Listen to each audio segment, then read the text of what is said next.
Azat Coşkun, Ramazan Özgür Coşkun.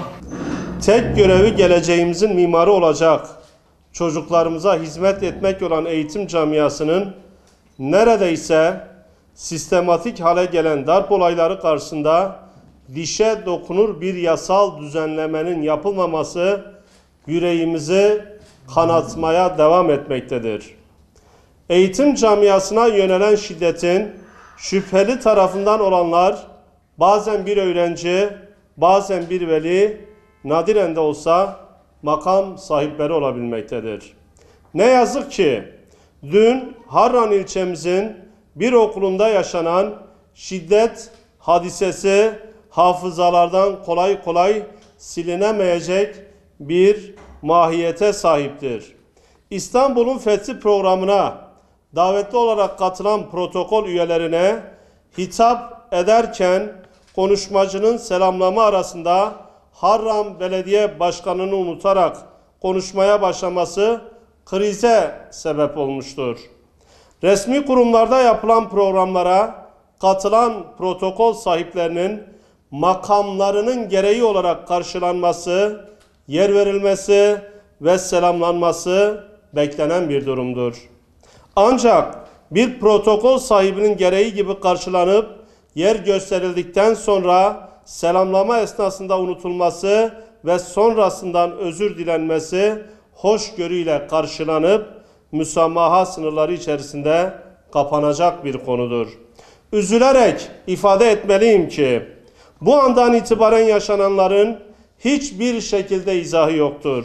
Program sonrasında başlayan arbedede okul müdürü ve arbedeyi önlemeye çalışan ilçe Milli Eğitim Müdürü Harran Belediye Başkanı'nın yanındakiler tarafından darp edilmişlerdir. Bugüne kadar öğrencileri ve velileri tarafından darp edilen, yaralanan ve ne yazık ki öldürülen öğretmene şiddet vakalarına Harran ilçemiz makam sahiplerinin gölgesi altında olanların saldırısıyla şahitlik yapmak durumunda kalmıştır. Bilinmelidir ki hiçbir makam sahibi bulunduğu makamın sağladığı kamu gücünü vatandaşına karşı kullanma serbestisine sahip değildir. Ülkemizin tarihin en önemli cenderelerinden geçtiği bir dönemde tüm kurumlarıyla kenetlenerek bu cendereden çıkılması gereken bir ortamda kurumların karşı karşıya gelmeleri ancak düşman sevindirir. İstanbul'un fethi gibi İslam tarihi açısından muazzam öneme sahip olan bir fethin ilim ve irfan bakiyesiyle tüm dünyaca tanınan Harran ilçemizde kutlama programı yapılması takdire şayandır. Böylesi bir programı, o programı düzenleyen okul müdürüne saldırı ve darp ile neticelendirmenin izahı mümkün değildir. Kadim kodlarıyla gündeme gelmesi gereken Harran ilçemizin saldırı ve darp ile anılması acı vericidir. Elem hadisenin ardından Şanlıurfa Valiliği tarafından olayın ön incelemesinin yapılması için bir vali yardımcısının görevlendirilmiş olması tabii ki sevindiricidir.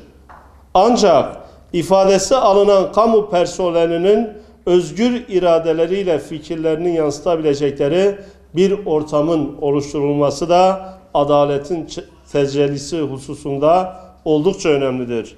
Bu manada Eğitim Birsen Şanlıurfa Şubesi olarak konunun her aşamasında takipçi olacağımızın bilinmesini de sizler aracılığıyla buradan bilgilendirmiş olayım. Teşekkür ediyorum. Sağ olun.